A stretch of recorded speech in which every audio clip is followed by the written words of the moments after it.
मतलब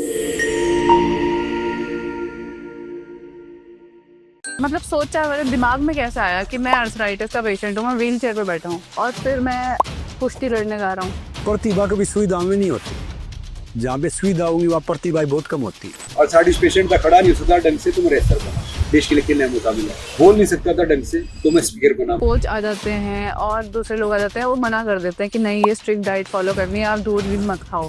वो सब बेवकूफ़ बना रहे हैं, टोटली बेवकूफ़ बना रहे हैं। हम यहाँ से बड़े हो गए, मैं 10 लीटर दूध पीता था भाई एक दिन का। दूध से और घी से ताकतवर इस धरती पे कोई चीज़ ही नहीं है। कि मीठा खाना कितना ज़रूरी है। हमारी बॉडी में टेस्टोस्टेरोन लेवल है, वो मीठे से बहुत बढ़ता है। अब आजकल साइंस वहाँ पे नहीं पहुंची जो पहले साइंस थी। एक बार मैं खेत में जा रहा था, मेरे दादाजी ने मुझे बोला चिड़िया आना है गोरैया, चिड़िया ऐसे लेट रही, आज बारिश आएगी। अच्छा, तो मैं धूप निकली, कहाँ बारिश आएगी, तो देखा शाम को बारिश आ गई। खांसी जुकाम हो रहा है, दिन में विटामिन कम है तो 10 मिनट ऐसे बैठ जाओ, आपके सारे विटामिन पूरे हो जाएंगे। 90% बीमारी तो हमारे इतने हाथ से इतने पैसे दूर हो जाती है। तो मुझे टेबलेट खाए 32 साल हो गए। आप डेस्टिनी में कितना मानते हो? एक पुरानी कहावत है ना कि जैसा खाओगे अन्न वैसा होगा मन, जैसा पियोगे पानी वैसे निकलेगी वाणी, जैसी संगत वैसी रंगत, तो जैसे कर्म करेंगे वैसा होगा। तो आप ज़्यादा राम जी में मानोगे या कृष्ण जी में? अगर चूज करना हो। मैंने हिस्ट्री से में किया है। अच्छा, मैं आपको बहुत चीज़ बता सकता हूँ फैक्ट।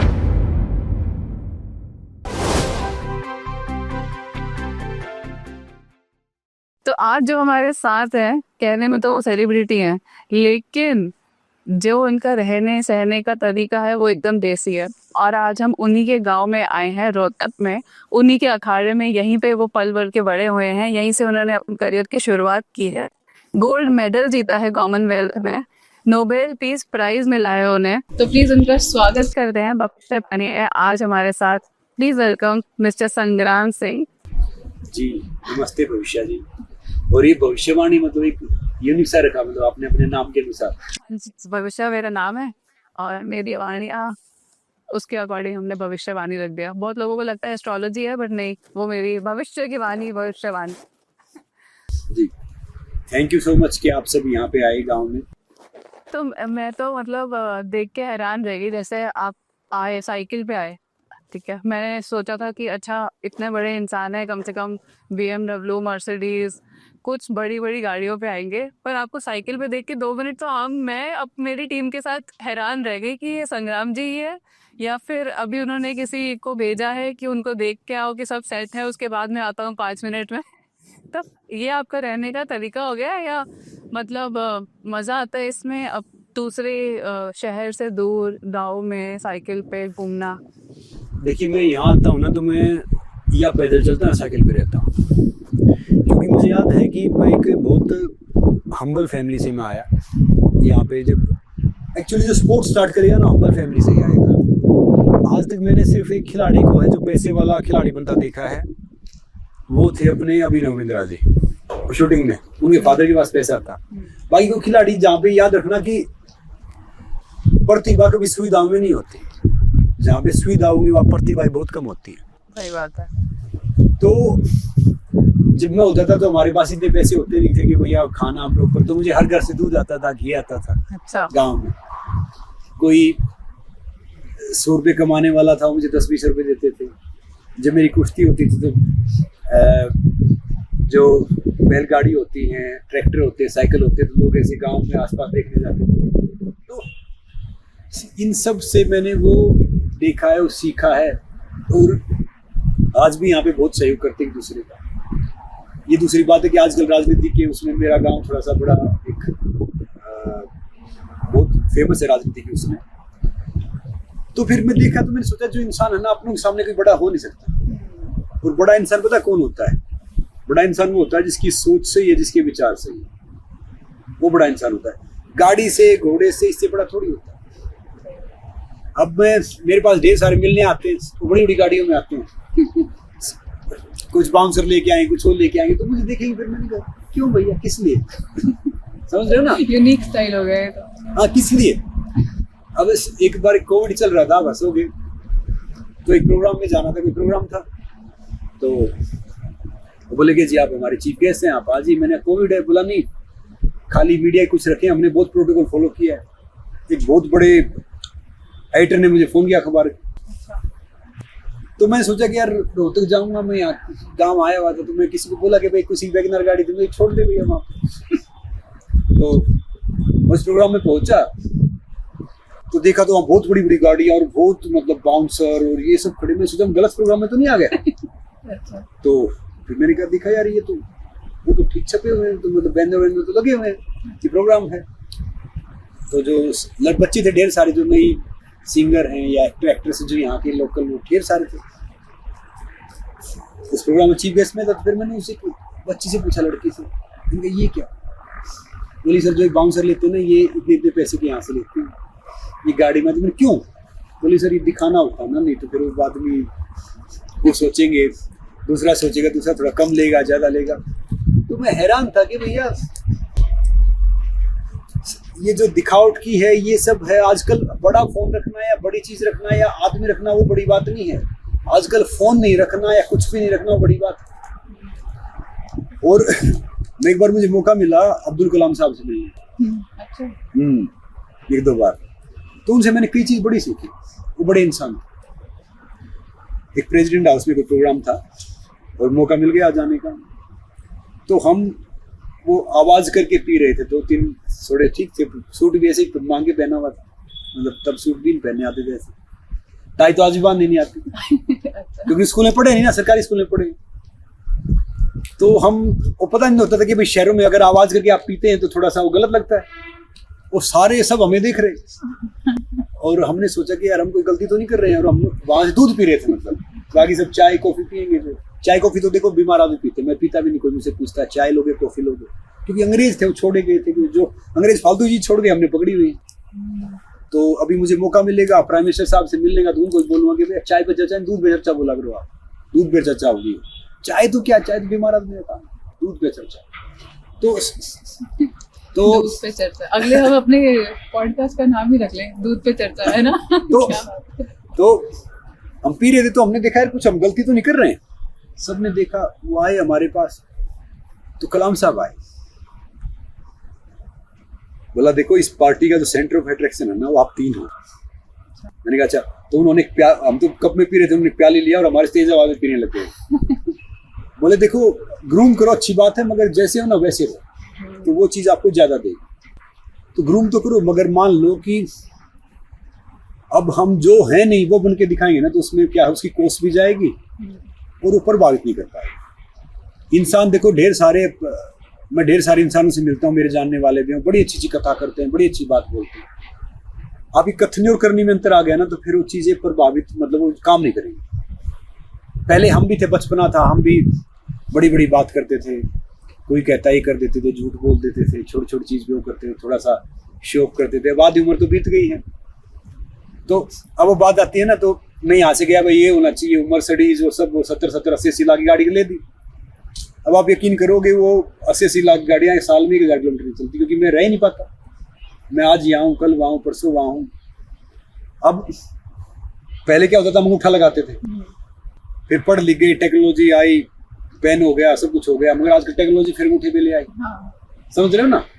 तो सर्कल है लाइफ का, वो सर्कल के आगे अब सिंपल लिविंग, हाई थिंकिंग, आपके विचार मॉडर्न होने चाहिए, अच्छे होने चाहिए, तो आप वो हो। कपड़ों से थोड़ी होता है। अब हमारी जो शिक्षा पद्धति है, मैकोले जब इंडिया आया ना, तो मैकोले ने सोचा था कि भाई भारत में आया कि गुलाम हो ही नहीं सकते, क्योंकि गुरुकुल होते थे, शिक्षा पद्धति बहुत स्ट्रॉन्ग थी। तो उसने बोला कि भाई पहले इनकी शिक्षा पद्धति को तोड़ो। तो पहले गुरुकुल थे हमारे, एक वो जलाई थी जहाँ पे ढेर सारे हमारे ग्रंथ जले थे, वही 1 महीने तक, तो उसमें वो नालंदा तो उन्होंने पहले वो तोड़ा। अब क्या है कि किसी होटल पे जाएं, कुछ जाएंगे तो स्कूल कायदे में क्या लिखा होता है, जेंटलमैन, लेडी जेंटलमैन कौन होता है, जो सूट बूट टाई वाई हो तो जेंटलमैन है। और जो हमारे घर में जो अगर हमारे पिताजी हैं धोती कुर्ता पहन रखा है, कुछ पहन रखा है, तो जो बच्चा नया थोड़ा जेंटलमैन थोड़ी सोचेगा। तो शिक्षा पद्धति वो, और इंसान क्या होता है, पढ़ाई से तो सिर्फ क्या होता है कि वो डिग्री होती है, असली जो पढ़ाई होती है वो आपकी वैल्यूज होती है। वो आप कितना उस वैल्यू से सीखते हो, कितना उसको इम्प्लीमेंट करते हो, फिर उसको आगे लेके जाते हो। मैंने कितने लोग देखे हैं अपना बहुत पैसे कमा लिए, करोड़ों रुपए कमा लिए, सूट वूट में रहते हैं, लेकिन उन्हें बोलने का तहजीब नहीं होती। जैसे अगर वो देखते हैं कि चलो सर्वेंट है या वेटर है या रोड पे कोई इंसान चल रहा है, वो सोचते हैं कि इसकी कोई औकात नहीं है मेरे सामने। देखो कोई सर्वेंट नहीं, कोई वेटर नहीं, गलत बात है। वो अपना कार्य कर रहे हैं, आप अपना कार्य कर रहे हो, मैं अपना कार्य कर रहा हूँ। ये देश नेताओं से नहीं बनता, देश एंटरप्रेन्योर से नहीं बनता, देश अधिकारियों से नहीं बनता। देश आपके हिस्से काम आपने कर लिया, मैंने अपने हिस्से काम कर लिया, उसने अपने हिस्से काम कर लिया, तो हमारा देश बनना स्टार्ट हो गया। मैं बहुत देश के लिए करता हूँ, मेरे लिए कोई पार्टी मैटर नहीं करती। बीजेपी है, कांग्रेस है, आप कोई पार्टी मैटर नहीं करती, मेरे देश मैटर करता है। मैं एक बात सोचता हूँ कि भैया मेरा देश मान तो मेरा क्या होता है। और जो कुछ इंसान ऐसे होते हैं ना, आप गधे कितना ही नहला लो, गाय तो बना नहीं सकते, गधा गधा ही रहेगा। कौवे कपूर खिलाने से क्या फायदा, फिर गंदगी खाएगा। तो वो खाली किताब पढ़ के आते हैं, नॉर्मल वो बात करते हैं, छोटा बड़ा कोई नहीं होता, हम सब समान हैं। और एक बात और याद रखना, कोई गलत नहीं है, सब अलग है। जब दो बहन भाई अलग हैं, उनका सोचने का तरीका अलग है, उनका काम करने का तरीका अलग है, सब अलग है। तो मैं भी देखता हूँ ऐसे ढेर सारे अनपढ़ों से मिलता हूँ। आपने बताया कि आप ज़्यादा स्कूल में पढ़े लिखे नहीं है, सरकारी स्कूल से आपने एजुकेशन करी है, लेकिन फिर भी IIT, IIM, हार्वर्ड जैसे जगह पर जाके आप स्पीच दे सकते हैं, देते हैं, जाते हैं, वहाँ से बच्चों से बात करते हैं। तो कभी ऐसा नहीं फील होता कि यार मैं इस जगह में मैं कैसे बोलूँगा, डर लगता हो कि वो इतने बड़े स्कूल से पढ़ रहे हैं, कभी ऐसा डर नहीं लगा आपको? देखिए क्या है कि we mature with damage notice. मेरी लाइफ में मेरा जो मोटिवेशन है, मेरा रिजेक्शन है। और साड़ी पेशेंट का खड़ा नहीं हो सकता ढंग से, तो मैं रेसलर बना, देश के लिए खेलने का मौका मिला। बोल नहीं सकता था ढंग से, तो मैं स्पीकर बना। मैं आर्मी के साथ भी थोड़ा जुड़ने का मौका मिला। रेसलिंग फेडरेशन ऑफ इंडिया का पहला ब्रांड एम्बेसडर था, पहला मोटिवेशनल स्पीकर था। फिर बहुत शायद टीवी पे आया, ढेर सारे शो किए, फिर शो होस्ट किए, फिर फिल्म के उधर आया तो सब बोलते थे भाई ये सब है, वो सारी चीज वही कर रहा हूँ जो मेरा रिजेक्शन था। तो हम जब जूझ के आता है ना, जो आत्मविश्वास होता है ना, वो आत्मविश्वास आपको पढ़ाई से नहीं आएगा, बड़ी बड़ी बात करने से नहीं आएगा, बड़े से जूते पहनने से। अब ढेर सारे बच्चे होते बेवकूफों, वो कोई ब्रांड की वो लेके चलेंगे, होंगे ना वो मान लो किसी ब्रांड का नाम लेना चाहिए, फिर भी कोई LV है, दूसरा है, तीसरा है, वो एक तो इतना महंगा खरीदेंगे, दूसरा उसको बड़े शौक से दिखाएंगे मैं क्यों किसी ब्रांड एम्बेसडर बन रहे। मैं वही अगर ये कुर्ता मैंने पहन रखा है 100 रुपये का खादी का, तो कुर्ता कितना आनंद दे रहा है, मैं किसी ब्रांड क्यों पहनूं, क्यों करूं। अब मैं साइकिल पे आता हूँ, यहाँ पे पैदल आता हूँ, तो कई बच्चे जो मुझे देखते हैं, कई बच्चे पूछ रहे अरे पहलवान जी आपको तो उसमें आना चाहिए। क्यों आना चाहिए भैया? तो क्या है कि आपका रहन सहन, my life is my message, वो उससे कोई प्रेरित होना चाहिए। क्या है कि देखो एक पुरानी कहावत है, if we carry valuable stuff then we can attract few people, and if we hold values then we can inspire many. क्या बात कर दिया। अगर आपने कोई अच्छी सूट बूट ले रखा है, बड़ी सी गाड़ी ले आया, तो आपको एक अच्छा लगेगा कि हाँ भाई इतनी बड़ी गाड़ी में आ गए। और अगर मेरे पास वैल्यूज है, मैं कोई बात करूंगा तो वो उनको प्रेरित करेंगे, इंस्पायर करेंगे कुछ बेहतर करने के लिए। तो अब वो चीज देखी है, वो चीज की है। अगर आपको जिंदगी समझनी है तो पीछे देखो, जिंदगी जीनी है तो आगे देखो। जिंदगी समझनी है कि भाई मैंने क्या किया है, क्या कुछ किया है, तो आप पीछे देखो। जिंदगी जीनी है तो आगे देखो, पीछे मत देखो, फ्यूचर में देखो, आगे देखो क्या चल रहा है। और एक कोई पुरानी कहावत है, अगर जिंदगी में आपको अच्छा बनना है ना, तो आपके दोस्त अच्छे होने चाहिए, अच्छा करना है। और जिंदगी में आपको बेस्ट बनना है ना, तो आपके दुश्मन बहुत अच्छे होने चाहिए। आपने बताया आप अर्थराइटिस के भी पेशेंट थे ना बचपन में, तो शायद 3 साल से लेकर आप देखो मेरी ये उंगलियां मुड़ी हुई। अच्छा, अभी तक मुड़ी हुई हैं। हाँ, ये अर्थराइटिस की देन है। और इन सब के बावजूद आपने रेसलिंग का सोचा, मतलब सोचा मेरे दिमाग में कैसे आया कि मैं अर्थराइटिस का पेशेंट हूँ, मैं व्हील चेयर पे बैठा हूँ और फिर मैं कुश्ती लड़ने जा रहा हूँ। देखिए व्हील चेयर तो होती नहीं। व्हील चेयर क्या होता था कि ये तो अखबारों में लिखा था, यहाँ पे चारपाई पे ऐसे रहते थे, धूप निकलती तब चलते थे। दिक्कत ये है कि यहाँ पे और कोई स्पोर्ट्स ही नहीं है। एक क्रिकेट, यहाँ पे टेनिस, बैडमिंटन तो अब भी नहीं है, उतना है नहीं। मैं पता नहीं, मैं साइना जी से बात कर रहा था, किससे बात कर रहा था कि भाई कम खेलते हैं, मुझे याद नहीं किससे बात कर रहा था। तब क्या होता था कि क्रिकेट का बैट आता था 30-40 रुपए का, वो टेनिस या बैडमिंटन कम होते थे, बाकी स्पोर्ट्स से नहीं, लंगोट आता था 5 रुपए का। कभी माँ ने सील दिया, कभी बहन ने सील दिया, तो फ्री का हो गया। तो और मैंने ऐसे अखाड़े होते थे, ऐसे दंगल होता था, तो मैंने कुश्ती देखी मिट्टी की, पहलवानों को दूध मिल रहा, घी मिल रहा, थोड़े पैसे मिल रहे, तो मैंने सोचा काश यार मैं पहलवान हूं। तो वो मेरे बड़े भाई थे, मेरे बड़े भाई साहब वो रेसलिंग करते थे, वो स्टेट लेवल के रेसलर रहे, दंगल वंगल लड़ते थे, मजबूत थे, स्ट्रॉन्ग थे। तो ये सब को देख के लगता था कि पहलवान होना हरियाणा में एक इज्जत का प्रतीक माना जाता है। पूरी दुनिया में मेरे को लगता है, इंडिया में एटलीस्ट। इंडिया में माना जाता है, मगर क्या होता है मीडिया ने थोड़ी सी इमेज खराब कर दी थी। अरे 2 पहलवानों को बुला ला, घोसला घोसला जैसी 2-4 फिल्में आई, ये कर दो। तो पहलवान का मीनिंग क्या होता है? पहलवान है प्रथम, आवान माने हर चीज में। जो इंसान शारीरिक रूप से, मानसिक रूप से, अनुशासन रूप से प्रथम है, वो पहलवान है। Who is the person who is the physically mentally discipline first, he or she is wrestler. तो ये उसकी एक वो डेफिनेशन है, मगर डेफिनेशन दूसरी कर देती। फिर कुछ छुटपुट जो घटनाएं होती तो उसको भैया तू पहलवान होंगे, चाहे जिम में जाने वाला बच्चा करे, दूसरा करे, तो क्या होता है इंसिडेंट अलग होता है। जो आज तक इतना बड़ा हो गया, मेरे किसी का झगड़ा ही नहीं हुआ। पहलवान सबसे ताकतवर होता है। कोई भी स्पोर्ट्स पर्सन पहलवान के मुकाबले ताकतवर नहीं हो सकता, क्योंकि बॉक्सिंग में आप ग्लव्स हो जाएंगे आपके हाथ में, जूडो में आप कपड़ा पकड़ लोगे, क्रिकेट में बैट हो गया, बैडमिंटन में रैकेट हो गया, रेसलिंग में सिर्फ बॉडी टू बॉडी कनेक्ट होके पकड़ के दाव मारना पड़ता है। तो पहलवान से ज्यादा पकड़, पहलवान से ज्यादा ताकतवर कोई इस धरती पे, जो इंसानों में कोई प्राणी नहीं। सही बात। लेकिन आप बचपन में तो जैसे आप बोल रहे हो कि दूध घी खा के हम पहलवानी करके बड़े हुए हैं, लेकिन जब बड़े होते हैं ना, जैसे फिर कोच आ जाते हैं और दूसरे लोग आ जाते हैं, वो मना कर देते हैं कि नहीं ये स्ट्रिक्ट डाइट फॉलो करनी है, आप दूध भी मत खाओ। एक मैं आपको ही बता रहा हूँ, सबको बता रहा हूँ, आजकल मैं ढेर सारे पॉडकास्ट देखता हूँ कि डेयरी प्रोडक्ट नहीं खाने चाहिए। वो सब बेवकूफ़ बना रहे हैं, टोटली बेवकूफ़ बना रहे हैं। हम यहाँ से बड़े हो गए, मैं 10 लीटर दूध पीता था भाई एक दिन का, सुबह से शाम तक। मेरी माँ, जब मैं अखाड़े में रहता तभी मेरी माता जी आप वो बेच देते थे वहाँ पे दूध। आज भी मैं 1 लीटर दूध पीता हूँ, 1.5 लीटर ज़्यादा पी लेता हूँ। गाँव में आता हूँ 2 लीटर पीता हूँ, 3 लीटर पीता हूँ। तो जो हमारी जलवायु, हमारी चीज़ है, वो दूध से पनीर बनता है, दूध से घी बनता है, दूध से दही बनती है, दूध से प्रोटीन बनता है, दूध से सारी चीज़ बनती है। तो कहेंगे भाई एक अंडा खाओ ताकतवर हो जाओ, वो सब ऐड करेंगे। वो मेरे दादाजी मुझे एक बात बोलते थे, मुर्गी क्या भाई, एक डंडा मारो मर जाएगी 1 मिनट में। मुर्गी खाते क्या कि बूढ़े थूक दिया, मुर्गी उतार खा लेगी।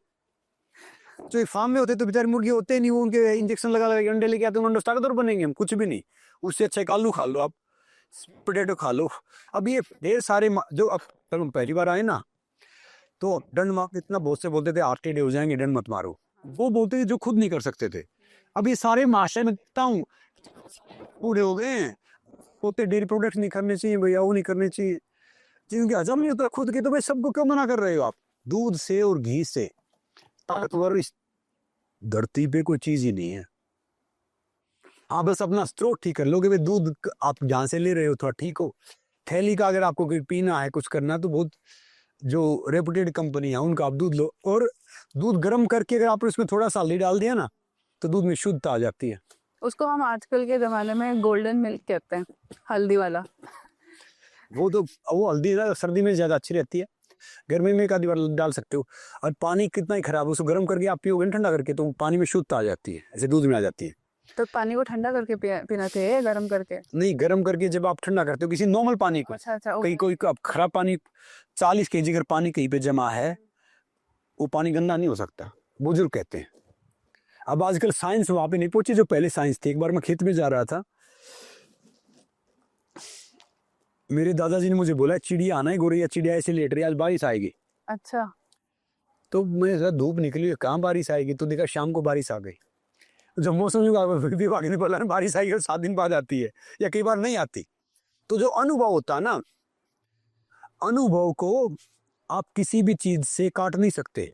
और अनुभव पता कब आता है? हारने से, बेवकूफ बनने से अनुभव आता है, जीतने से अनुभव नहीं आता।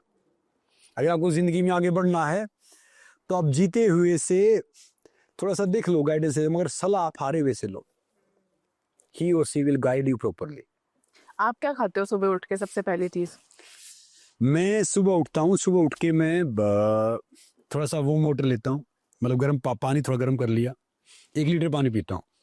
सुबह आपकी किडनी वगैरह पानी आपको ज़्यादा पीना चाहिए। बैठ के पानी पीता हूँ। फिर फ्रेशन अप करने के बाद ऑयल पुलिंग कर लेता हूँ सप्ताह में 3-4 दिन। ऑयल पुलिंग होता है कि थोड़ा सा ऑयल आप टंग पे रख लो और 5-10 मिनट उसको चलाते रहो, तो मुंह में स्मेल नहीं रहेगा और ओरल हेल्थ अच्छी रहेगी। एक पुरानी कहावत है ना, oral health is all over health, तो वो अच्छी रहेगी। फिर उसके बाद मैं नहा धो के कौन सा ऑयल यूज करते हो इसमें? कभी तिल का तेल, कभी नारियल का तेल, कभी सरसों का तेल, कभी बादाम का तेल, जो मिल जाए, कभी देसी घी, अच्छा, ये यूज कर लो। तो वो थूकना होता है 5-10 मिनट बाद? 5 मिनट हर मतलब सप्ताह में 3 एक दिन कर लो। 7 दिन तो कोई चीज़ नहीं करनी चाहिए। हर चीज़ नुकसानदायक भी फायदेमंद भी है। फिर उसके बाद मैं फ्रेश होके स्नान करता हूँ, फिर सूर्य को जल देता हूँ। तो इसका मतलब आप सूर्य उगने से पहले उठ जाते हो? जी, सूर्य उगने से पहले उठ जाता हूँ, फिर जल देता हूँ। अगर मैं रात को भी लेट भी सोया तो भी मैं 6 साढ़े 6 बजे तक उठ जाऊँगा, नहीं तो मैं 5:30 बजे, पौने 6 बजे, 6 बजे उठ जाता हूँ मैक्स टू मैक्स। फिर मेरा वर्कआउट स्टार्ट होता है। 3 घंटे, 3.5 घंटे वर्कआउट करता हूँ। हर 3 घंटे? 3-3.5 घंटे। उसमें मतलब बॉडी वेट ट्रेनिंग ज़्यादा करता हूँ और कुछ खा पी कुछ नहीं करता। कुछ खाए पीने तो वापस आ जाएगा। ये खा पी के तो शहर में होता है, जिम में तो आप खा पी कर सकते हो, सही वर्कआउट तो कहाँ खा पी के करते हो। मैं सूर्य नमस्कार करता हूँ, जैसे 21-21 सूर्य नमस्कार कर लिए, एक पैर से 21 यानी एक पैर से 21 अगर करना है तो। कूदना कर लो, भागना कर लो, दौड़ना कर लो, एक सप्ताह में एक दिन 10 किलोमीटर भाग ले। फिर मैं वहाँ मुंबई बैडमिंटन खेलता हूँ, बाकी चीज़ करता हूँ। हर डे का शेड्यूल अलग है। फिर प्राणायाम ये सब करता हूँ। शाम को टाइम मिले तो मेरे टावर में जैसे जिम है, बाकी चीज़ है, वहाँ पे लटक लेता हूँ ना। एक छोटा सा पेंट हाउस है मेरा, तो टेरिस पे ही मैंने लटकने की काफ़ी चीज़ बना रखी है कि पूर्वज तो हमारे बंदर थे, तो वो कर लेता हूँ। बाकी मेरा वर्कआउट डिफरेंट रहता है। मैं 1 किलोमीटर एनिमल पीटी करता हूँ। मैं लाइफ में 2 ही काम करता हूँ, वर्क या वर्कआउट, तीसरा काम कम करता हूँ। तो फिर होता है, फिर दिन में मीटिंग है, काम है। जैसे आजकल तो मैं इंडिया में कम रह पा रहा हूँ क्योंकि मैं मोस्टली ट्रेवल करता हूँ बाहर। अभी अमेरिका था, फिर जॉर्जिया, फिर थाईलैंड, फिर बहरीन, फिर दुबई। काम के पर? हाँ, मैच था, फिर काम के पर्पज से, फिर प्रोग्राम है, फिर दूसरा, फिर तीसरा। तो मैं 1 महीने में 22 से 23 दिन ट्रैवलिंग करता हूँ। उसके बावजूद मैं फ्लाइट में वर्कआउट करता हूँ। फ्लाइट में भी वर्कआउट? फ्लाइट में कैसे कर सकते हैं वर्कआउट? फ्लाइट में इसलिए वर्कआउट करता हूँ कि जब टाइम होता है ना, तो जैसे आजकल मौका मिलता है बिजनेस का ट्रैवल कर लो, तो मैं टॉयलेट में जाता हूँ, खड़ा होकर 400-500 डिप वही मार लेता हूँ। हाथों में रखता हूँ। बाहर वाले सोचते हैं मेरा पेट खराब होगा, स्टमक अपसेट होगा। अब रिसेंटली तो एक बड़ा इंसिडेंट हुआ। मैं कहीं जा रहा था, तो मैं से टॉयलेट से निकला, तो बाहर वो एक दो औरतें मेरे से हंसे, तो बोले स्टमक खराब है। मैंने कहा तो बोले वो दवाई खाने से बड़ा आराम आ जाता है। मैंने कहा हाँ तो दे दो, फिर वो दवाई ले लो। फिर वो बैग में चेक कर दे कि वी हैव, मैंने कहा दे दो, फिर अच्छी बात है। फिर उनके पास तो तुम समझ रहे हो, आज में रखते हैं तो ठीक है।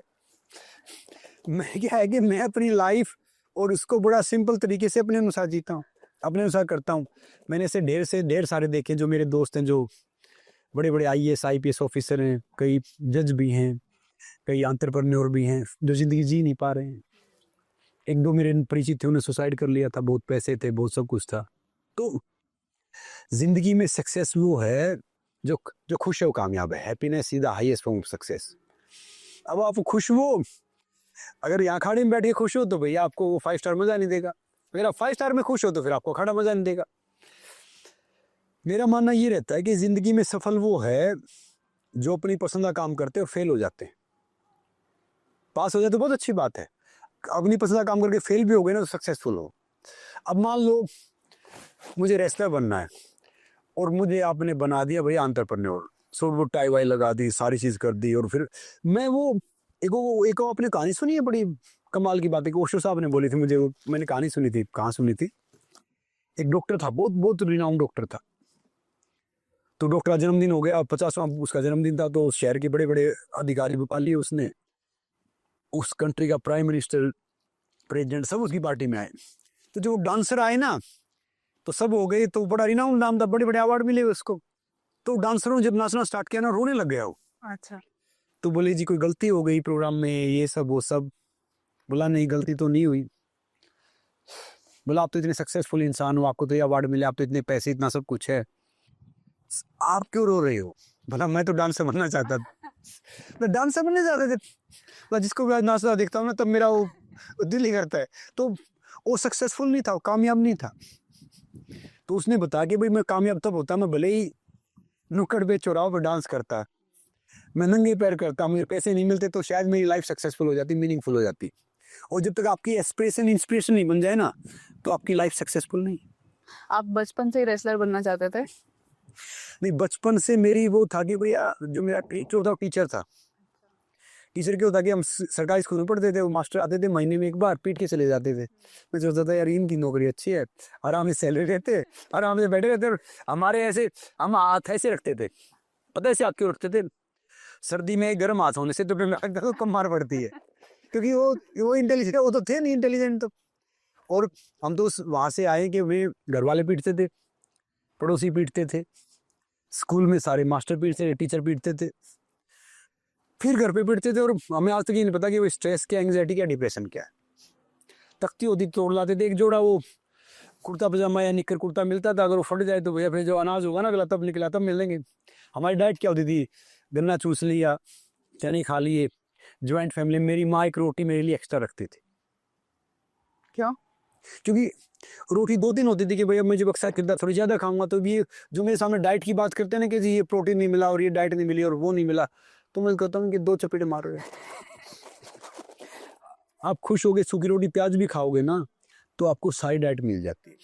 अब जैसे आजकल के बच्चे हैं, ये प्री वर्कआउट पोस्ट वर्कआउट, ये मेरे को पूछना था आपसे, आजकल जो है जिम जाते हैं लोग, उससे पहले प्री वर्कआउट लेते हैं, वे प्रोटीन लेते हैं, उसके बाद जिम करते हैं, उसके बाद वो एक पर्टिकुलर उनकी डाइट होती है कि मेरे को यही यही दिन में खाना है। अब आपका ऐसा कोई डाइट शेड्यूल था या प्री वर्कआउट आप लेते थे कुछ ऐसा? देखो मैं आपको भी कहूँगा और सब बच्चों को बताना चाहूँगा कि भैया खाली पेट तो अब कोई डिब्बे वाली चीज़ लेनी ही नहीं है, चाहे वो मैं बेच रहा हूँ कोई दूसरा बेच रहा हो, ये सब फालतू की चीज़ है। दूसरी बात प्री पोस्ट, मैंने बोला कोई ख़राब है अच्छा है, नहीं कई कंपनी वाले को नोटिस दे जाएंगे क्योंकि 2-4 कंपनी में ब्रांड एम्बेसडर था और रिनाउंड कंपनी का। मगर प्री वर्कआउट पोस्ट वर्कआउट भैया कोई फ़ायदा चीज़ नहीं है। प्री वर्कआउट में अगर आपको लेना है तो आप एक काम करो, गर्मियों में एक लीटर पानी लो, उसमें 4 नींबू डालो, थोड़ा सा उसमें नमक डाल दिया, थोड़ी सी आपने उसमें शुगर डाल लो, खांड डाल लो, मिश्री डाल लो, चीनी डाल लो, कुछ भी नेचुरल ग्लूकोज मिल जाए, सिप सिप करके पीते रहो।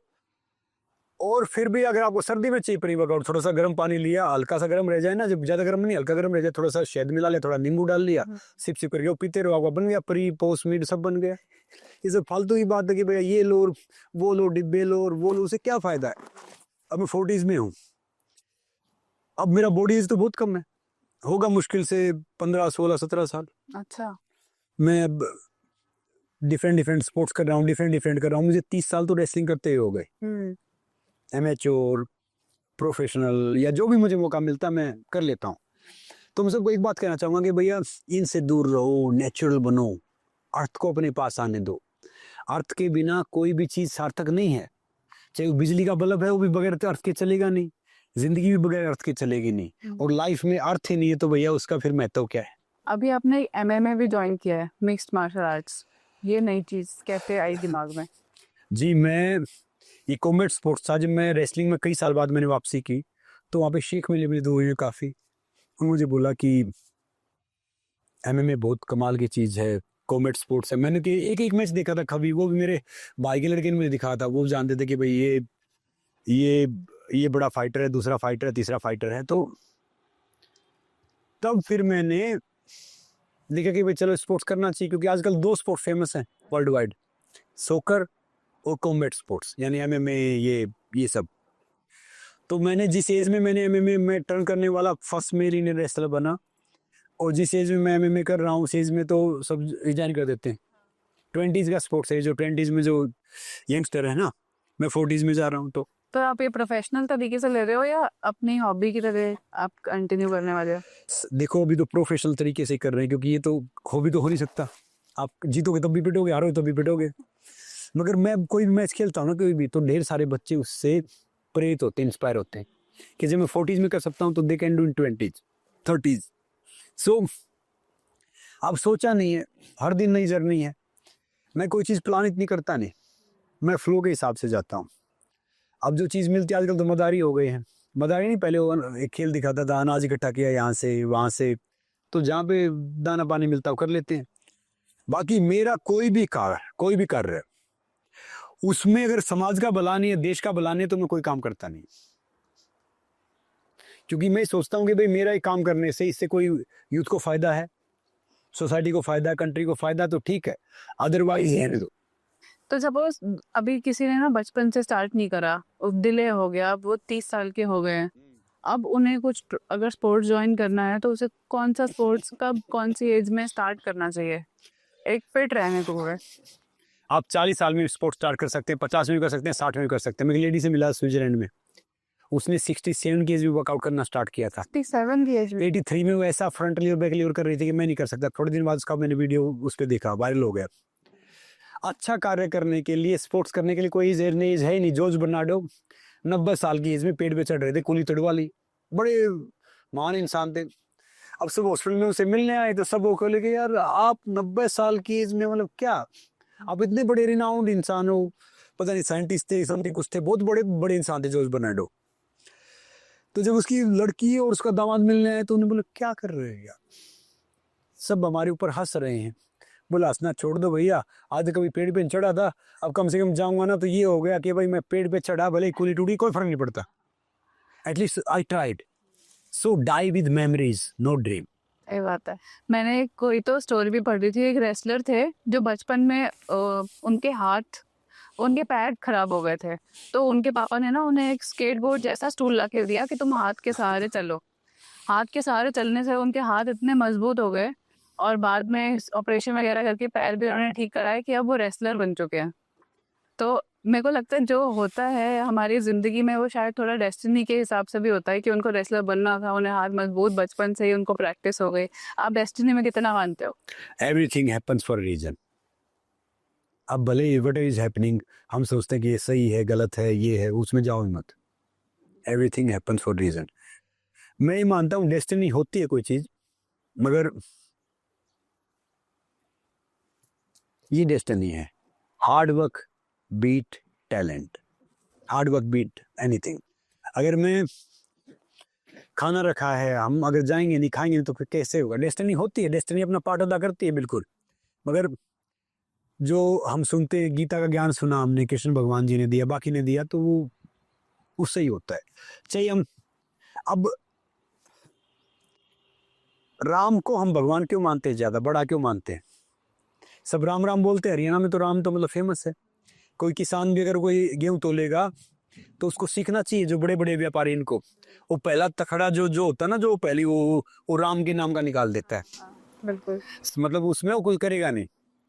तो राम जी एक सिंपल से रहे, एक मिट्टी के जाम जन्म लिया, सब कुछ हुई। जब 22 साल के थे जंगल में चले गए, 20-22 साल के थे, और संसार के सबसे बड़े बदमाश को मार के आए। उन्होंने कोई जादू नहीं दिखाया, कोई मंत्र तंत्र नहीं दिखाए, उन्होंने दिखाया कि एक साधारण इंसान अगर वो सही तरीके से मेहनत करता है, अपने रास्ते पे रहता, हार्डवर्क करता है, तो भगवान के समकक्ष पहुंच सकता है। So I believe in hard work, I don't believe in जो लिखा है वो तो मिलेगा, जो नहीं होना है वही तो लेना है। तो आप ज्यादा राम जी में मानोगे या कृष्ण जी में, अगर चूज करना हो? I believe in Ram. Krishna ji 16 कला अवतार थे, संपूर्ण अवतार थे। राम जी 12 कला थे। जब उन्होंने परशुराम जी के पैर छुए तो 16 कला हो गए थे। दोनों की अपनी अलग महिमा है, मैं नहीं कहूंगा कि वो है, मगर जो मेरे आइडल है वो राम थे। राम जी आइडल क्यों है कि उन्होंने जो जिंदगी जी है, ये तो बाद में रामायण ने चेंज कर दी, कि मैंने हिस्ट्री से एमए किया है। अच्छा। मैं आपको बहुत चीज बता सकता हूँ, फैक्ट। मैंने हिस्ट्री भी वो पढ़ी है जी, यहाँ वालों की हिस्ट्री नहीं पढ़ी। यहाँ वाले तो जो मुगल आए उन्होंने अपनी हिस्ट्री लिखवा दी, अंग्रेज आए उन्होंने अपनी लिखवा दी, दूसरा है उसने अपनी लिखवा दी। हमारी हिस्ट्री ये है कि राम जी ने बहुत संयमित जिंदगी जी है, उससे बहुत सीखने को मिलता है। जब वो 14 साल के बाद जब लौटे अयोध्या, तो भरत ने सबने बोला कि भैया कल राज्याभिषेक हो रहा है आपका, तो आपके दोस्त हैं उनको बुला लो। तो बोला भैया मेरा कोई दोस्त है नहीं, मैं 14 साल बाहर था, आप सब इन्वाइट कर लो।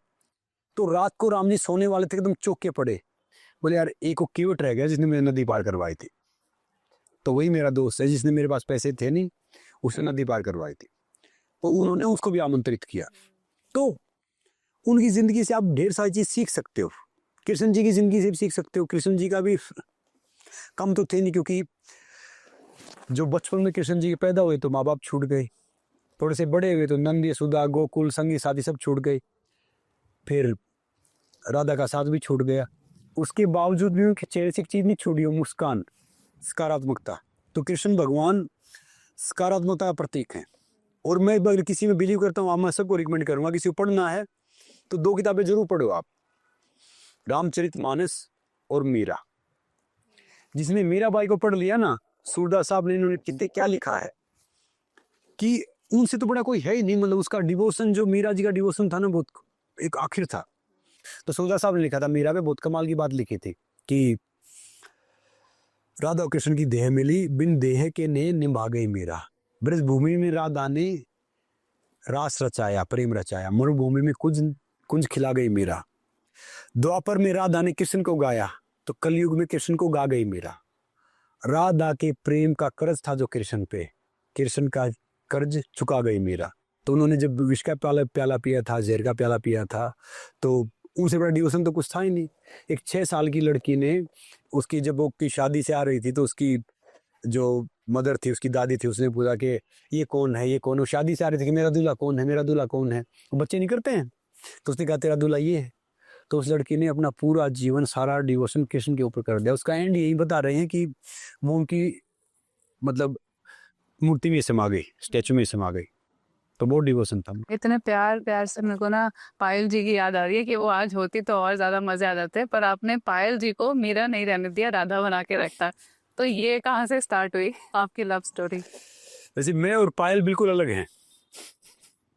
मैं नॉर्थ और साउथ है, that's why we are together. मैं पायल जी से मिला था आगरा मथुरा हाईवे पे, अच्छा फर्स्ट टाइम। अच्छा। मैं कुश्ती लड़के आ रहा था आगरा से, ऐसी गाड़ी मिट्टी विट्टी थी, कई पहलवानों साथ ऐसे आ रहे थे। और वो कोई उनका कोई प्रोग्राम था, कोई उनकी गाड़ी खराब हो गई थी, उनके मैनेजर सब होते, तो उनको हमने ऐसे को मदद करने वाला चक्कर था ना, कई बार उस मदद के चक्कर में नुकसान भी हुआ है। क्या था कि एक बार पहले क्या होता था, किसी का रोड से एक बार एक्सीडेंट हो गया था, किसी की मदद की थी मैंने कई साल पहले बार, उसको हॉस्पिटल छोड़ा और उसकी पता नहीं डेथ कुछ हो गई थी। तो पुलिस वालों ने बहुत पूछा था कि भाई आजकल सरकार ने नियम चेंज कर दिए हैं, कोई किसी मदद करेगा तो किसी कोई परेशान करेगा नहीं, मदद करने वाले को बाकायदा अप्रिशिएशन मिलेगा। तो हमने इनको सबको, लड़का बोला कि कुछ पतली पतली लड़कियां खड़ी है, यही है, तो बच्चे थे, तो हमने उनको ड्रॉप किया। फिर उन्होंने पूछा कि भाई गाड़ी इतनी साफ है, मैंने कहा तो ज़्यादा साफ है, नहीं तो इससे ज़्यादा साफ रहती, मिट्टी उट्टी लगी हुई थी। फिर then we met in survivor. Survivor एक शो आता, बहुत कमाल का शो है। सर्वाइवर इतना बड़ा शो था कि मैं बाहर कहीं जाता हूँ, बोलता हूँ मैं सर्वाइवर किया, तो वो फ्रंट पे छापते हैं, क्योंकि सर्वाइवर वर्ल्ड की सबसे बड़ी सीरीज है। बिग बॉस और ये सब तो बहुत छोटी सी उसके सामने। अमेरिका में जिसने सर्वाइवर कर लिया तो वो हॉलीवुड स्टार से बड़ा स्टार है। तो उस शो में हम मिले थे, 11 सेलिब्रिटी थे, 11 कॉमनर थे, तो तब से मिले। अब 12-13 साल, कौन से टाइम की बात है सर्वाइवर आपने? 2011 में किया था। तो 11-12 की बात है, तब से हम साथ हैं। जब ये मिले तो शहरी कहते हैं ना, I am there for you, I am there for you. सारे हम 11 डिफरेंट फील्ड से थे, कोई एंटरप्रेन्योर, कोई प्रोड्यूसर, कोई एक्टर, कोई कुछ। मैं स्पोर्ट्स से था, तो वो सामने तो एक दूसरे कहते हैं I am there for you, और वो जो कहते हैं इससे बच के रहना, बड़ा बदमाश है, या इससे बच के रहना। तो उस शहरी का वो ट्रेंड होता है। वहाँ पे 2 जोड़ी कपड़े, 2 जोड़ी उसमें रहना। फिलीपींस में शो शूट था एक आइलैंड पे, तो बहुत कमाल का था। वहाँ पे हम मिले और सिचुएशन ऐसी कन्वर्ट हुई कि मैं उनके बारे में इतना जानता नहीं था, वो मेरे बारे में जानते शायद। फिर वो चीज़ें धीरे धीरे कईयों ने बोला लड़की आपके लिए ठीक नहीं है, लड़का आपके लिए ठीक नहीं है, वो सब नहीं। तो मेरा मानना ये है कि किसी की ज़िंदगी में है ना, पहला इंसान बनना इम्पोर्टेंट नहीं है, आखिरी इंसान बनना इम्पोर्टेंट है। और जब हम राम ने, तो हम सीता की कल्पना क्यों करते हैं? बहुत से बोलेंगे कि भाई लड़की सही नहीं है, लड़का सही है। आपकी ज़िंदगी किसी भी इंसान से, चाहे लड़की या लड़का है, तब से स्टार्ट होती है जब आपसे मिलते हैं। उससे पहले का ना आपको हिसाब लेना चाहिए, ना आपको लेना देना होना चाहिए। अब आजकल मैं देखता हूँ जो ढेर सारे बच्चे हैं, वो आज मिलते कल डिवोर्स कर लेते हैं। अब मेरे जानने वाले थे, एक IAS ऑफिसर था, एक IPS ऑफिसर, पति IPS, उसकी जो वाइफ IAS, वो रह रहे थे। मैं सोचा यार आदमी को सरप्राइज दूंगा, मिलने चला गया तो वो बर्तन फेंक रहे थे, शुक्र हम फिट था तो बच गया, नहीं लोटा मेरे सिर में लगता। उन्हें तुम ऐसे लड़ते हो यार, पढ़े लिखे आदमी हो, तो लड़ाई झगड़ा होना चाहिए, मगर थोड़ा सभ्य तरीके से लड़ लो। तो आजकल डिवोर्स हो रहे हैं, आजकल चीज़ें हो रहे हैं। प्यार में कोई ब्रेकअप नहीं होता, प्यार में सांसें ब्रेक हो जाती हैं। और अगर आप प्यार शक्ल सूरत से करते हैं या बाकी चीज़ों से करते हैं तो प्यार नहीं है, वो आकर्षण है। आकर्षण तो खत्म हो जाता है। तो सबसे प्यारी चीज क्या लगती है आपको पायल जी में? प्यारी चीज़ ये है कि उन्होंने अपनी सारी ज़िंदगी चेंज कर दी मेरे लिए। उनकी ज़िंदगी, उनका दिन मेरे से शुरू होता है, मेरे ख़त्म होता है। और वो जैसे है ना, वो मुँह पे, उनको लगेगा कि वो इसी चीज़ से नहीं, पीछे से नहीं बोलेंगे, आपके मुँह पे बोलेंगे। जैसे आप बिग बॉस, लॉकअप ऐसे शोज में आए, बहुत कंट्रोवर्सी हुई कि रिलेशनशिप हो रहा है, शादी नहीं हो रही, रोए, बहुत कंट्रोवर्सी हुई।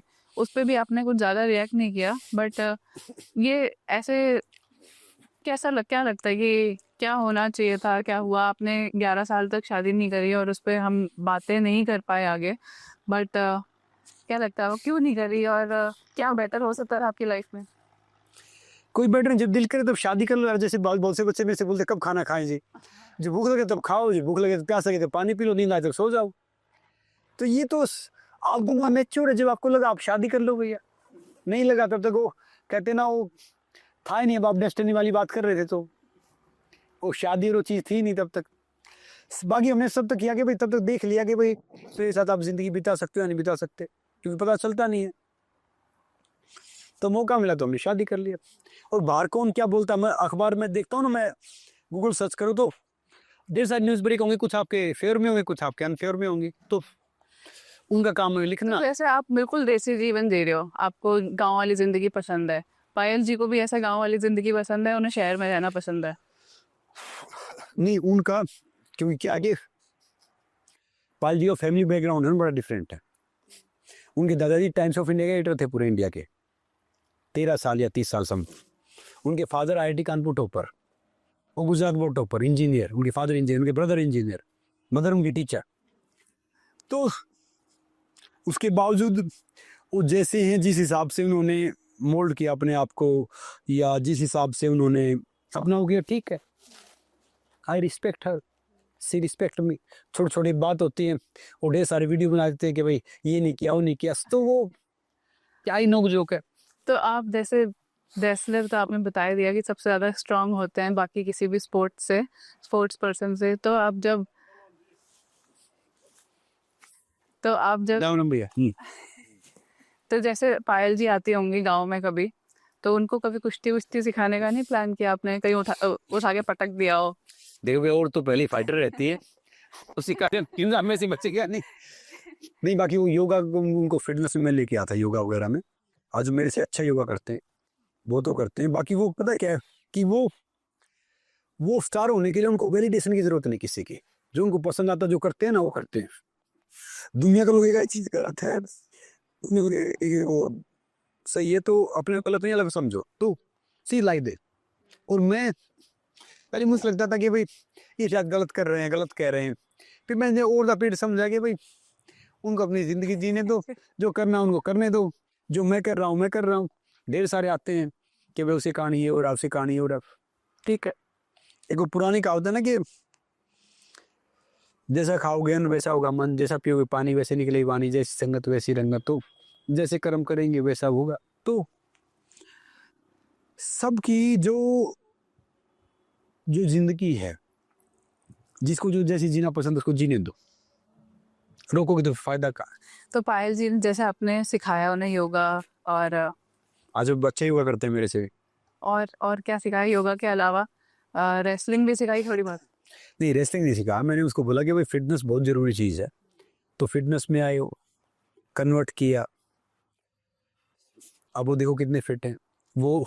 एक उनकी बात बड़ी, अगर उनको 2 बजे फ्लाइट पकड़नी है ना, तो वो 12:30 बजे उठेंगे, फ्रेश होकर योगा करेंगे, मतलब अपने टाइम शेड्यूल योगा करके जाएंगे 2 बजे के? मतलब एक्सरसाइज करेंगे फिर जाएंगे, मतलब मेरे से भी टाइम शेड्यूल पक्का उनका। तो मैं ये बात एक्चुअली मुझे प्रभावित करते हुए, चाहे कुछ भी हो, 9 बजे सो जाएंगे रात को, 9 9:30 बजे मतलब लास्ट सो जाएंगे। तो कुछ चीज़ें अच्छी हैं उनकी, जो अच्छी हैं।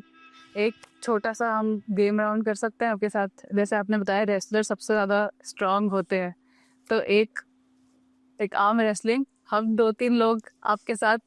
चले स्टार्ट।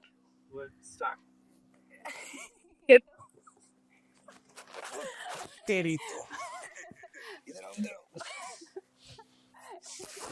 बस आज आज से मैं फिट फाइनल अवार्ड लेने के लिए काबिल हो गई हूँ। ये फिट एंड फैब अवार्ड आपको मिला है, मेरे को लगता है कि अब मेरे को भी दे देना चाहिए। दे देना चाहिए बिल्कुल। You are really strong. Sonipat से होना तो दूध घी पे कहते हो। देखो डेयरी प्रोडक्ट्स मत छोड़ो भैया, दूध भी तो घी खाते हैं। हाँ, सोनीपत वाला तो घी और दूध खाते हैं। और मैं अगली बार बाइसेप दिखा दूंगी अपने। संग्राम जी से पंगा लिया था। ठीक है। और संग्राम जी, हम थोड़ा सा अखाड़े के बारे में, जैसे हम संग्राम जी के होम ग्राउंड में हैं, यहीं से वो पले बड़े हैं, यहीं पे उन्होंने पहली शुरुआत करी है कुश्ती की। तो व्यूअर्स को हम, जैसे हम भी पहली बार अखाड़े में आए हैं, व्यूअर्स भी आई एम श्योर। इससे खाने फायदा क्या है, जो मिट्टी है ना, मिट्टी, इस मिट्टी को हमने ऐसे तैयार किया है कि यहाँ पे आपकी स्किन की काफ़ी बीमारी दूर हो जाएंगी। इंसोमेनिया है, स्किन डिजीज़ हैं, या डिप्रेशन, एंग्जाइटी, सब दूर हो जाएगा इस मिट्टी से। बहुत कमाल की मिट्टी है। तो आजकल ना मैंने ये देखा है कि फिजिकल फिटनेस तो कर लेते हैं, जिम चले जाते हैं, आप अखाड़े में कर लेते हैं गांव वाले लोग, और काफ़ी सारी चीज़ें हैं, पिलाटेस आ गए हैं, लेकिन अभी भी वो मेंटल जो वेलनेस है ना, उस पर ध्यान नहीं दिया जा रहा है। मेंटल वेलनेस कितनी इंपॉर्टेंट हो सकती है, क्योंकि मैंने देखा है आप काफ़ी ज़्यादा इन चीज़ों के बारे में पर्टिकुलर हो, बोलते हो। देखिए क्या है कि जो मेंटल हेल्थ है ना, वो सबसे इम्पोर्टेंट है। क्योंकि बाहर तो ऐसे इसके हॉस्पिटल बने हुए ढेर सारे। यहाँ पे सिर में चोट लग गई, हाथ में चोट लग गई, पैर में चोट लगी तो अस्पताल में जा सकते हैं। कोई मानसिक बीमारी से जूझ रहा है ना, तो या जूझ रही है, तो वो बेचारे बोल भी नहीं सकते। बोलेंगे सब उनकी ऐसे करेंगे कि भाई मेंटल है, ये सब है। हालांकि मेरा ही मानना ये है कि हमें ज़िंदगी में किसी को जज नहीं करना चाहिए। क्या पता कौन किस बीमारी से जूझ रहे हो, क्या फेस कर रहे हो। बाकी मेंटल हेल्थ पे अगर आपको ध्यान देना, तो इन्वायरमेंट को क्रिएट करो कि भाई हमारा कुछ है ही नहीं। ये जो कपड़े पहन रखे हैं ना, ये भी निकाल लिए जाएंगे जब जाएंगे तब लास्ट उसमें। सुई तो लेके जा नहीं सकते, तो मेंटल किसी का स्ट्रेस लेना है, मेंटल टेंशन क्यों लेनी है। जब तक हम जी रहे हैं, जब तक जो कार्य कर रहे हैं, कई बार क्या होता है कि हमें लगता है कि भाई उसके अनुरूप सफलता नहीं मिली। मैं एक फिल्म करने वाला था श्याम बेनेगल साहब के साथ में। तो क्या हुआ कि मैंने कॉन्ट्रैक्ट साइन कर लिया, 3 साल लगा दिए। तो श्याम बाबू बड़े रिनाउंड एक्टर हैं, और वो फिल्म अनाउंस होके वो फिल्म रुक गई। 3 साल में दूसरा काम नहीं कर पाया, और मैं वर्षों बाद से हाजिर जाता हूँ, जागा मतलब टाउन उनका ऑफिस है। तो फिर मैंने देखा यार कि बहुत से बोलते कि भाई आदमी अपनी सेविंग आपने खा ली, सारी चीज़ कर ली, स्ट्रेस में जाएगा, डिप्रेशन में जाएगा। तो फिर मैंने देखा इतने एक लेजेंड से सीख लिया, सारी चीज़ें कर ली, तो बात हो गई। फिर कैसे ही मेरे साथ हुआ, महेश भट्ट साहब के साथ मैंने गाना किया था, एक फिल्म करने वाला था मैं, गॉड ऑफ क्रिकेट, जाओगे पढ़ोगे। 2 प्रोड्यूसर थे उनके, वैसे मेरे टेरिस पे मिले, कुछ विवाद हो गया, बाकी चीज़ आगे बढ़ गई, 2 साल उसमें चले गई। तो इस अनुभव से याद रखना, ज़िंदगी में जब तक डिफ़िकल्टीज नहीं आएंगी ना, समस्याएं डिफरेंट नहीं आएंगी, तो आपको मज़ा नहीं आएगा। आप एक जहाज़ पता कहाँ सुरक्षित है, वो किनारे पे सुरक्षित है। बना किस चीज़ के लिए, बड़े बड़े तूफानों में चलने के लिए, समुद्रों में चलने के लिए। तो एक नाविक भी तभी अच्छा बनेगा जब समुद्र में तूफान है। तो मेंटल हेल्थ का बिल्कुल ध्यान रखो। मगर ज़िंदगी में ढेर सारी परेशानियों जूझो, उनसे जूझो, तो क्या है कि उससे आप अपनी ज़िंदगी में फिजिकल और मेंटल हेल्थ का बैलेंस बना पाओगे। अब मैंने एक बात बोली थी ना, we mature with damage not as.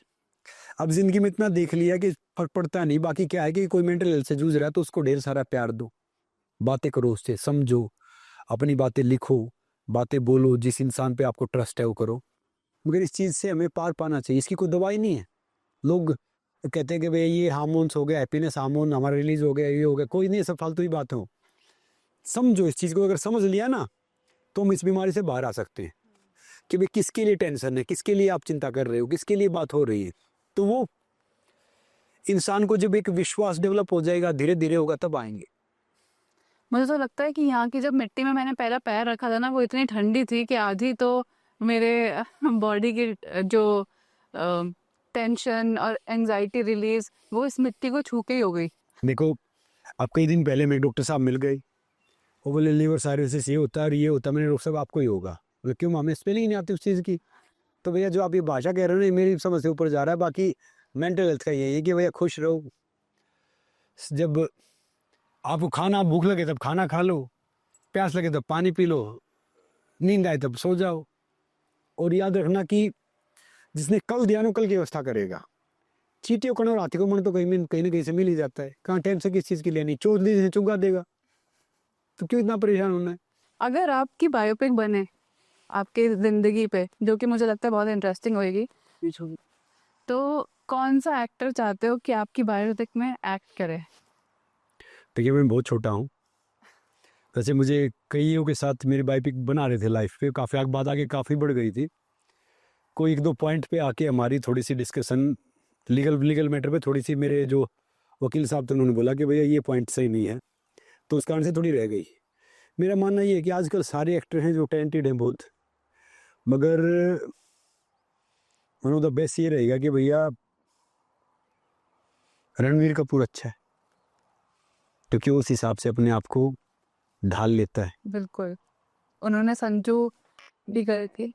Sanju में भी अच्छा था, मगर संजू जैसी तो उनकी ज़िंदगी है, वैसे सेम ही ज़िंदगी है सच ओके। तो बाकी भाई कोई भी अच्छा एक्टर कर सकता है, मेरा मानना यही है।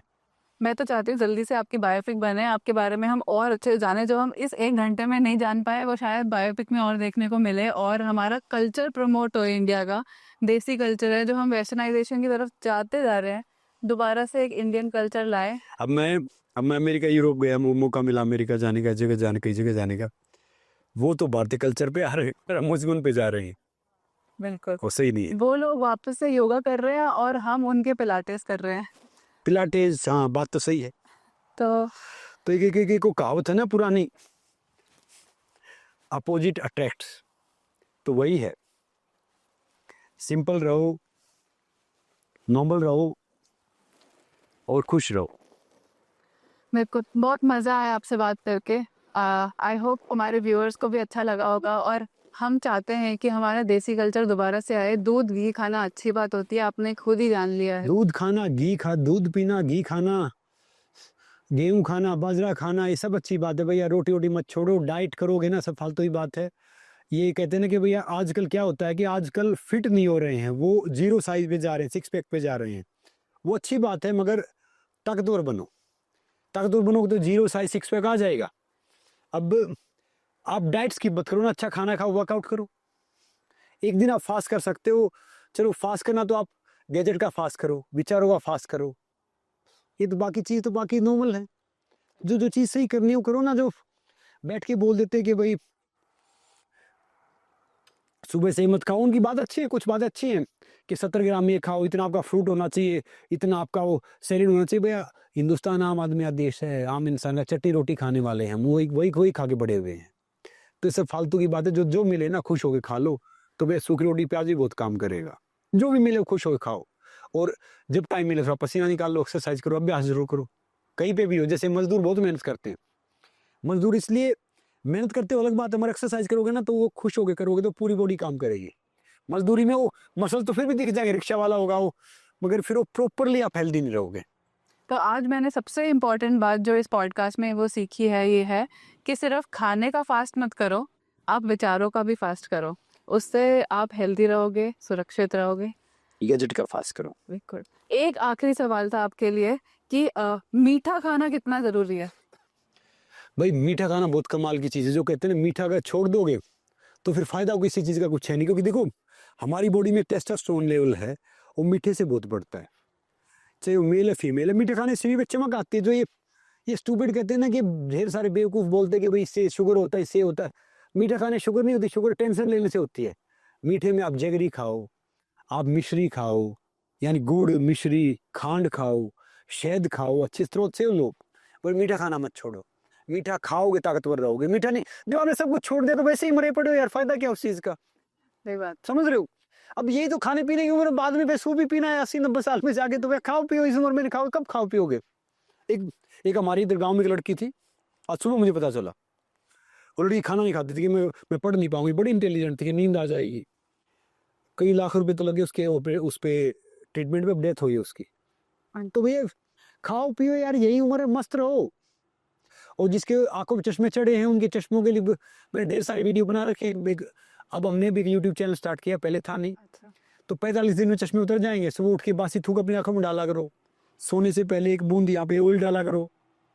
तो शीर्षासन बना करो, सप्ताह में शीर्ष नहीं बना सकते हलासन बनाओ, तो ये सब चीज़ दूर हो जाएंगे। अभी इस उम्र में तुम कहाँ जाओगे, कहाँ क्या करोगे। अब मैं हंसता हूँ, आजकल मैं ढेर सारे 18-20 साल के ढेर सारे बूढ़े बच्चों से मिलता हूँ, क्योंकि जवान तो है नहीं, बूढ़े ही है। अब ढेर सारी बीमारी लेके बैठे, ढेर सारी चीज़ लेके बैठे हैं। अब हम 40-45 में नॉर्मल हैं। तो क्या है कि भैया आजकल क्या कि बचपन से सीधा बुढ़ापा आ जाता है, जवानी आती नहीं। एक ऐड दिया था कि वो रेड एंड वाइट पीने वाले कोई बूढ़े नहीं होते और वो जवानी मर जाते हैं। स्मोक करोगे आप, ड्रिंक करोगे तो बूढ़े कहाँ होगे, अब जवानी मर जाओगे। तो क्या है कि जो टबाको है, कोल्ड ड्रिंक है, मैं भी एंटी टबाको कैंपेन से जुड़ा हुआ हूँ, फेस था। तो टबाको है, कोल्ड ड्रिंक है। कोल्ड ड्रिंक तब पियो जब आपको जहर भी ना दिल करें, तो कोल्ड ड्रिंक मंगा पी लो। गुटखा है, शराब है, ये चीज़ तो भैया ये क्या है कि आपको ना जहर खाने की ज़रूरत है, ना आपको कोई करने की ज़रूरत है। ये सारी चीज़ मार ही रही हैं। इनसे बचो, इनसे दूर रहो। मैं एक स्कूल में चला गया, एक बोला कि जी आपने बोला था कि बादाम का तेल लगाओ, चमकेगे बाल, शरीर चमकेगा। तो बोला मेरा चमक नहीं रहा। मेरे बेटा गुटखा भी बंद करके ये खाना भी है वहाँ पे, कल लगाने से काम नहीं चलेगा। तो यही है, इन चीज़ों से थोड़ा दूर रहो, नेचुरल खाओ, नेचुरल रहो। बहुत बहुत शुक्रिया आपका टाइम देने के लिए, भविष्यवाणी से जुड़ने के लिए। आई होप हम सबको तो फायदा हुआ है। मैं एक्चुअली खुद से आज से योगा स्टार्ट करने वाली हूँ, और जितने भी लोग देख रहे हैं, जिस दिन आप वर्कआउट नहीं करते उस दिन आप खाना मत खाओ। बहाना कर देते हैं कि टाइम नहीं मिलता, खाना टाइम मिलता ना। तो भैया एक रूल बना लो लाइफ में कि जिस दिन हम एक्सरसाइज नहीं करेंगे उस दिन हम खाना नहीं खाएंगे। और बहुत से आजकल मैं देखता हूँ, इवन वो मेरी बहन का लड़का ही, बाकी भी वो नए बच्चे क्या करेंगे, वो कैलोरीज काउंट करते हैं। हाँ। एक मशीन ला रखी है उसने कि वो मेरी बहन ने बताया, मैं उसको मिलवा 2 चपेट लगाऊंगा कि ये 700 ग्राम में ये 700 ग्राम प्रोटीन हो गया, खाना हो गया, मैं इस टाइम खाऊंगा, मैं कार्बो इतना लूँगा। मतलब मशीन पे अपनी रोटियाँ तोलते आजकल के बच्चे, बताओ क्या करें उनका। तो भैया फिर भी ठीक है, चलो वो ज़माना बदल रहा है, शायद हम थोड़े से पुराने ज़माने के हैं, मगर वो अच्छी बात है। बस जो कुछ भी खाओ, जो कुछ भी करो, एक्सरसाइज करो, चाहे आप जिम में जाओ, आप योगा करो, आप कहीं पे करो, और सूर्य नमस्कार जरूर किया करो, 3-3, 5-5, 7-7 टाइम मिले तभी। वो क्या करेगा, आपकी बॉडी फ्लेक्सिबल रखेगा, बीमारियों से दूर रखेगा, और साइंटिफिक आपको उसका फ़ायदा मिलेगा। और सुबह उठ के सूर्य देवता को जल दिया करो। देवता वो नहीं जो मंदिर में हमने मूर्तियाँ बना रखी, मंदिर बढ़ती चर्च गुरुद्वारा, देवता सिर्फ 5 ही हैं। जो पंचतत्व जिस शरीर बना वो देवता है। देवता कौन है? ये है, ये फायर, आग, एयर हवा, स्काई आसमान, अर्थ धरती, वाटर जल, और इन 5 तत्व शरीर बना है। जब भी हम टेंशन होते तो ऐसे बैठ जाओ, थोड़ा सा नाखून से नाखून मिला लो, हल्का सा कम हो जाए। ज़्यादा स्ट्रेस है तो ऐसे बैठ जाओ। खांसी जुकाम हो रहा है, दिन में विटामिन कम है तो 10 मिनट ऐसे बैठ जाओ, आपके सारे विटामिन पूरे हो जाएंगे। थोड़ा सा मिला लो। पेशाब में जलन है या कुछ है तो ऐसे बैठ जाओ। एसिडिटी हो गई तो ऐसे बैठ जाओ। 90% बीमारी तो हमारे इतने हाथ से और इतने पैर से दूर हो जाती है। तो मैं टैबलेट खाए 32 साल हो गए, 32 साल डॉक्टर टैबलेट नहीं खाते पिछले। तो ये शो में हो गई, मजबूरी हो गई, भैया आप कोई शूटिंग कर रहे हो, बाकी चीज़ कर रहे हो तो दूसरी बात है, नहीं मैं दूर रहता हूँ। जो बीमारी होती है, बीमारी होनी चाहिए, शरीर में पता चलता रहे जिंदा है। ये शरीर बहुत ताकतवर है भैया। ये cancer, sugar, BP, TB, arthritis, jaundice बीमारी थोड़ी होती है, लाइफस्टाइल डिजीज है। जब हम उल्लू बनते हैं बीमारी आ जाती है, इंसान बनते हैं। उल्लू यानी रात भर पार्टी करना, जागना वगना, इंसान बनते फिर बीमारी चली जाती है। ये शरीर इतना मजबूत है कि पोस्टमार्टम में चाकू से काटना पड़ता है। तो ये छोटी मोटी बीमारी से कहाँ होगा। इंसान का याद रखना, इंसान का दिमाग उसका सबसे बड़ा दोस्त है, सबसे बड़ा दुश्मन है। दिमाग अगर सही रखा, मन सही रखा, तो भैया क्या है कि आपका भी सही रहे, आपके डिसीजन भी सही रहेंगे। नहीं तो फिर ढेर सारी पुरानी ऐसी चीज़ें पकड़ के लेके आएगा जिससे आप परेशान होते रहोगे। तो भैया ये दिमाग और ये शरीर ये सबसे अच्छा सेवक है और सबसे कठोर स्वामी है, तो इसको सेवक बना के रखो। इसी के साथ भविष्यवाणी एंड करते हैं। धन्यवाद, नमस्ते। आ जाओ, कौन चैलेंज करना चाह रहा है? आ जाओ।